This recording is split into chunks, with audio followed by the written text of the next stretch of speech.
Looky here, we are back at the Marriott Marquis DFS Players Conference. Mike Cardano, Gregory Sussman, Just Greg, Scott Engel, and Tony Cincotta is going on hour 12 here. It's a Tony-thon. Yeah, it's like a Tony-thon. like a telethon, right? All right, let's get back. For the put some music on here. Let's get back to the game show.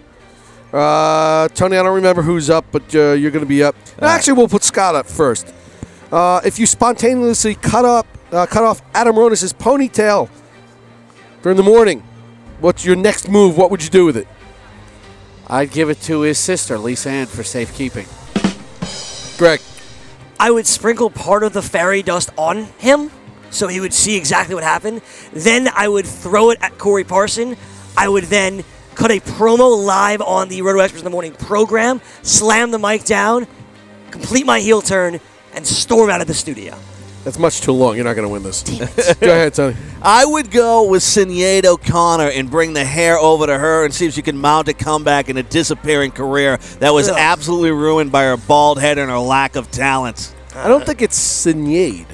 Isn't Sinead? Sinead you O'Connor? don't. So you're telling me you don't think, but you don't know what it is? No, I don't. Hey, I'm giving you the point anyway, but I don't think you said it right. Of course you are. I don't think you said it. Well, there's no way I was going with that. Why? It was just.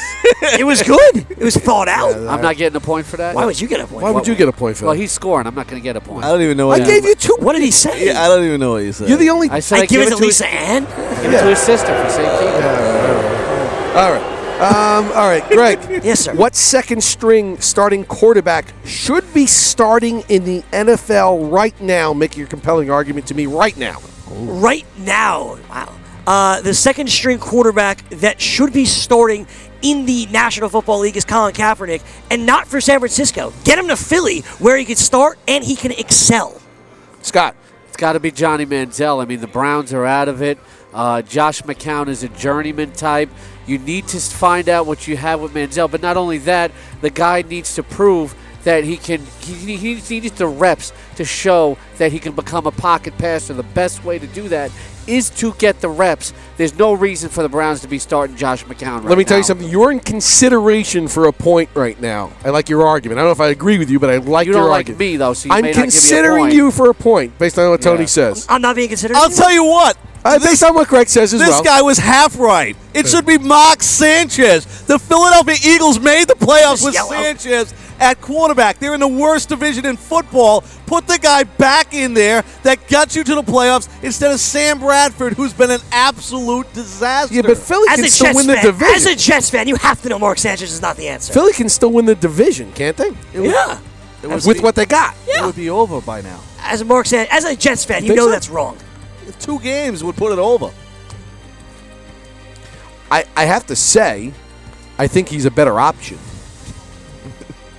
I think he's a better option. Do you disagree? I think they lose with both of them. Give me an honest answer. Do you disagree he's a better option? I do, yeah. I do. I think they lose with both of them. Well, what grade would you give him on what he did last year for them? I would give him a B-. Would you say he was serviceable? Yeah, I think serviceable. I'd say it's under. He was a C+ last year. He got into the playoffs, but he wasn't good. Oh, he got a B last year. I mean, that was a team that last year the division was good with the Giants and the Cowboys. This year, both teams decimated by injuries, and Sam Bradford can't get anything going offensively. I think both of them make mistakes when it counts. Yeah, I'm going to go with a half point for Tony and Scott here. What? Well, Colin Kaepernick, he's got to sit for a while now. It's too quick. It's too quick. He would never give me a full right away. point. Half a point's all right. Can I ask you a question about Colin Kaepernick? Yeah. How is it that he can't dump a ball off like a screen pass or something? He buries it in the guy's chest. He's going to throw it through him. How is that? Can I be honest with you? I really think it's coaching here. That's why I said you get him to Philadelphia. Nobody's told him to put some touch on it and not try to throw it through him? I think there is a lack of confidence in Colin Kaepernick that if he puts a touch pass on it, it's going to be intercepted for pick 6. So I think he feels like he needs to just gun it there, which is part of the problem. I think he's scared to use his legs. He doesn't know if he should be a pocket passer or a scrambling quarterback. I think you need the right coaching staff to teach Colin Kaepernick better. He needs to be out of San I'm going to give you a Francisco. point for that explanation. I still think you're wrong, but I'm going to give you a point. Here's why he shouldn't get a point. He gives him a full point for that. Here's why he shouldn't get a point. There is no coaching in the Scott, you just got a half point taken away for complaining. Yeah, in the NFL, there's no coaching. When you get get to the professional level, you already should know how to dump a ball off. The NFL coaching is made up of game plan only. They'll teach technique very rarely, only in the preseason. Once the season starts, there is no technique worked on. Wait. Keith Bullock will verify everything I just said. So how do you... Just got Scott's half point that he lost. That was good. So how do you say when a player gets better? I quit. How could you... What's the reason he gets better if there's no coaching? They work on it by themselves. They work on it with other So players. a guy like Josh Norman just got better because he got better. He got better. It has nothing to do with coaching staff. You know what's disturbing though? Blaine Gabbert played better last week than Kaepernick's played all year. Kaepernick just needs to get out of San Francisco and a fresh start somewhere else. I feel bad now that I took your half point away because that was, but it's gone. So Tony's got it. You can ask him after the show to get it back and see what we have. All right, Tony, finish the nursery rhyme. Hickory dickory dock. Uh-oh. Andrew Dice Clay said you can suck a rock. Scott? Hickory dickory dock. Star Trek ain't the same without Spock. Give him a point for that. He wins. He wins gets a point. And you can just get a point too because you're sitting next to him. Because do you want to take a crack at I it? won't bother, no. Yeah. All right. Tony, Scott. Actually, the other rhyme I was Scott thinking and Greg of, get a point for that Mike, one. You know. So Tony, we're coming to the end here, and Greg is dangerously close to you here. Oh no. Is there like a trophy here or something? Yeah. Yes. It's a brand new car. Brand new car. The driver. Okay. We'll go Greg. Yes, sir. Greg, have you ever changed your lineup in season long or daily fantasy because something that one of your co-hosts said on the air? Oh boy. Yes. Absolutely. I am somebody that in the past picked up and started Christine Michael because the man to my left said, "Hey, Christine Michael, I've watched them in Seattle. I know about this guy. He's talented. He never got the opportunity. And you know what? He's the king. He's the Seahawks fan. I listened to him. I trusted him. And that's where I went wrong." Scott. Yeah, a lot of times, my co-host, sometimes Greg, very often Adam Ronis, will make a good point. And, I respect the opinion of other experts. And, I will be willing to change my lineup, and I've done it on more than one occasion.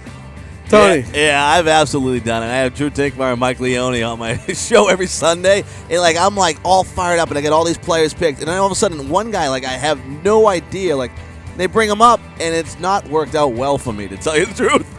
I've done it with Jason Braddock, too, especially after Jason has watched some extensive film. Everybody gets a point there. Real quick, Yep. Greg, you're up. Yes, Give sir. me your all-fantasy rookie team in the skill positions. Real quick.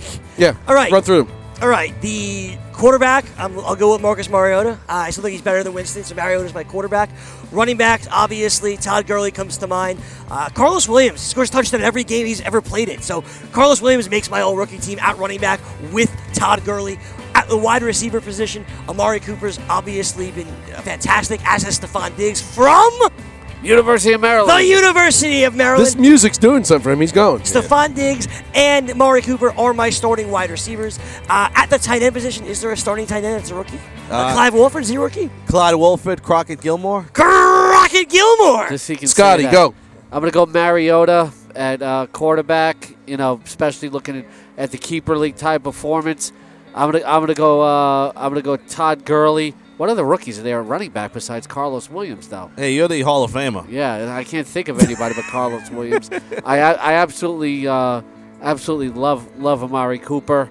Tight end, I probably got to go Wolford. You could have said T.J. Yeldon, a rookie running back. Yeah, you know what? Yeah. I'm going to go, it's funny, I'm going to go with Carlos Williams. I agree with you. Getting the end zone is one of the 6 things that straight we games, don't yeah. talk about enough. And then, of course, Todd Gurley's getting it done. I'll go with Marcus Mariota, Amari Cooper, and Stephon Diggs there. At the tight end, I'm going to go with our guy, Crockett Gilmore. And at kicker, I'm going to go with John Lambo, San Diego Chargers. Josh Lambo's his name. Oh, well, at least I named a Josh kicker. Lambo's his name. I named a kicker.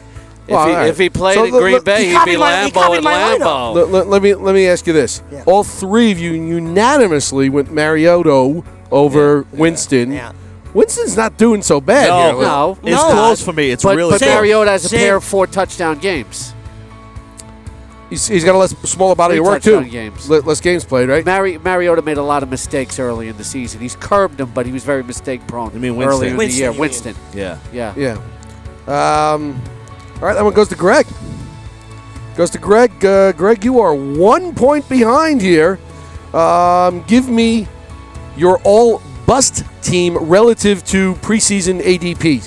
Skill positions, go. I'm going first again? Yes. Okay. The quarterback bust has to be Andrew Luck. He's missed games. He's now missing another month, seemingly. He hasn't been good when he played. Yeah, the garbage time stuff was there, but Andrew Luck is the quarterback of the all-bust team. At running back, are we counting injuries here? The injuries count? Or no? No. Okay. Well, anything. Yeah, anything. Right. It's a bust. He's a bust. To be honest with you, it's Jamal Charles, obviously a first-round pick, gets injured. He's one of the top running backs off the board. He's in there. And Eddie Lacy's killing you even more than an injury because at times you have had to play Eddie Lacy as your starting running back. Despite him being overweight, despite him being terrible, you've had to play him because of his draft status. Eddie Lacy, Jamal Charles are both the running backs there. At wide receiver, obviously, Dez Bryant's missed most of the year. He's come back the last 2 games. He was a first-round pick. Unfortunately, Tony Romo's been hurt. He's been hurt. Dez Bryant is one of my wide receivers. The second wide receiver I would probably put in there comes to mind. Who would the second wide receiver be? I know Roddy White's been atrocious, but I don't think he was drafted high enough to get there. Kelvin Benjamin, if you drafted him, he's obviously missed the entire season. That's been terrible. At tight end, it's got to be Jimmy Graham. He's one of the first 2 tight ends off the board, and he hasn't had the same amount of success that you wanted him to have coming from New Orleans. Tony, stop putting all those miles on my car over here. You're up, by the way. Go ahead. Used car. Yeah, at quarterback, it has to be Andrew Luck. You talked about it, injury, but even before the injuries, he was not great. At running back, it's absolutely Eddie Lacy, Jamal Charles, 2 first-round picks. At wide receiver, though, I am going to absolutely have to throw in there T.Y. Hilton of the Colts. This guy was picked in the 3rd round. He's supposed to be the leading wide receiver on the offense that was going to just destroy football, and he's become an absolute joke. He has absolutely got nothing done. At Green Bay, picked in the 2nd round, Randall Cobb. He had a little shoulder injury, but he was okay to play, but he wasn't okay to produce results. And Jimmy Graham is the proof that you can go to Seattle, the weather sucks, it rains, life is miserable, and just because people show up to a game doesn't make it great and a love affair, and he wants to go home, and he hates everything about being in Seattle. Scott. I'll go Andrew Luck, obviously, quarterback. He's a chalk pick. And Eddie Lacy's been such a huge, miserable bust. So is C.J. Anderson. This guy was drafted 1st or 2nd round in a lot of drafts and just has not lived up to it at all. Well, was he the bust or is Jake Seeley the bust? We'll go C.J. Anderson and Jake Seeley. Okay. How's that? By association, Jake Seeley. And wide receiver, one guy I think's been a bust so far, is about to turn it around, though, is Jordan Matthews. The guy was drafted by some people as a wide receiver 1 because of Sam Bradford's struggles, but his own struggles, he's really hurt. Andre Johnson's been a monumental bust because some people picked him as early as the 4th round, and now people are cutting him. Those are the busts, the people that picked him. Yeah, and at tight end, I'm going to say, I don't want to go chalk. I say Kyle Rudolph was expected to really take a step forward, and the guy has been way too touchdown. Of course, doesn't want to name Jimmy Graham, obviously, here. Naturally, Scotty won't name Jimmy Graham. One other wide receiver I wanted to mention, Brandon Cook's been a big bust for New Orleans. And he's about to turn around. It's kind of like Matthews, too. Yeah, he's shown some life the last couple of games, but absolutely. I mean, people had given up on him.